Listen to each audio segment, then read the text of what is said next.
Namaskaram, dear aspirants, and welcome back to another highly critical explainer for your UPSC preparation.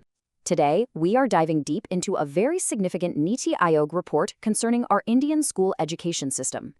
We'll be breaking down this crucial structural shift, moving from a pyramid to a cylinder model, and, more importantly, how you can articulate these exact points to score high in your upcoming examinations. Let's get right into it. Exactly. Now let's map this directly to your syllabus. What you are seeing here is a classic representation of GS Paper 2, specifically social justice and governance. Look, understanding the ground realities of educational access and retention is absolutely foundational for your mains examination. You simply cannot write a substantive, high-scoring answer on human resource development without integrating these exact insights. So, keep your notebooks ready, everyone. For today's discussion outline, we'll quickly cover the GS2 NITI Aayog report, delve into the structural pyramid problem, look at infrastructure and administrative gaps, discuss the crisis in learning outcomes, explore the solution of cylindrical composite schools, and finally, wrap up with your mains and interview takeaways. All right, moving to Section 1, GS2, the NITI Aayog report.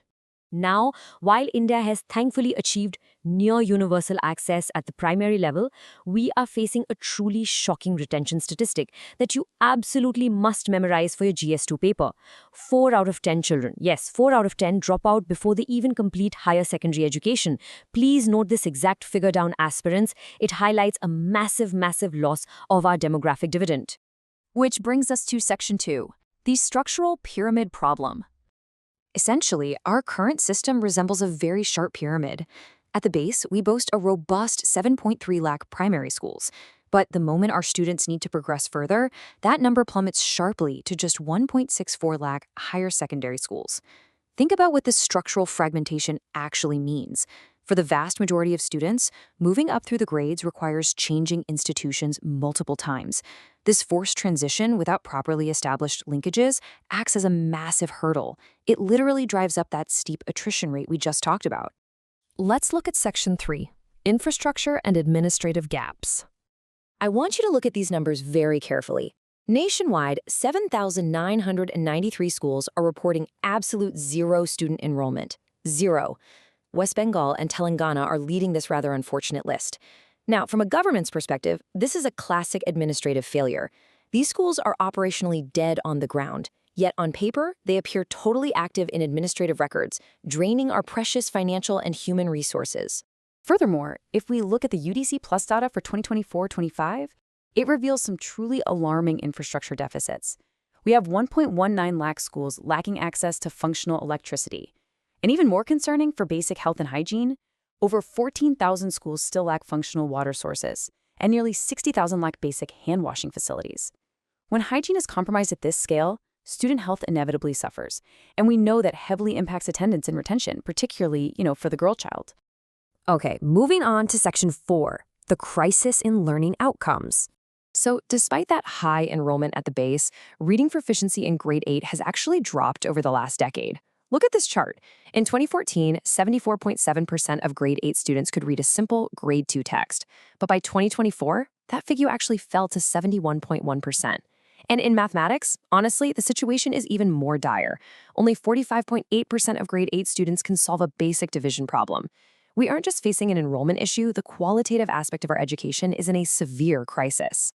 This naturally leads us to Section 5, the solution, which is cylindrical composite schools. So what is NITI Aayog's proposed fix? It's cylindrical schooling. This involves creating composite schools that cover grades 1 through 12 all under one single roof. Remember, right now, the Right to Education Act legally ends at age 14. After that age, families are suddenly hit with the heavy burden of tuition, books, and transport costs for their older children. By integrating everything into one unified, cylindrical composite school, we remove those daunting transition hurdles and cost barriers. It is an elegant structural fix for this leaky pipeline of student dropouts. Finally, Section 6, your mains and interview takeaways. As many of you know, the Education Ministry recently announced that AI and computational thinking will be introduced from grade 3 starting in October 2025. But please note, this critical warning straight from the report. Without ethical frameworks and better teacher training, an over-reliance on AI could diminish independent thinking in younger learners. Take a screenshot or write this down. This is a highly sophisticated, nuanced counterpoint that you can use in your essays on technology in education. It shows the examiner you think critically. To conclude today's explainer, I want to leave you all with a direct interview-style challenge. Put yourself in the hot seat. As a future district magistrate, how exactly would you implement these cylindrical composite schools in your own district to fix this leaky pipeline? Think practically about resource rationalization, upgrading current infrastructure, and how you'd go about merging those zero-enrollment schools. Really ponder over this, aspirants. Keep your analysis sharp, keep studying hard, and we will catch you in the next session.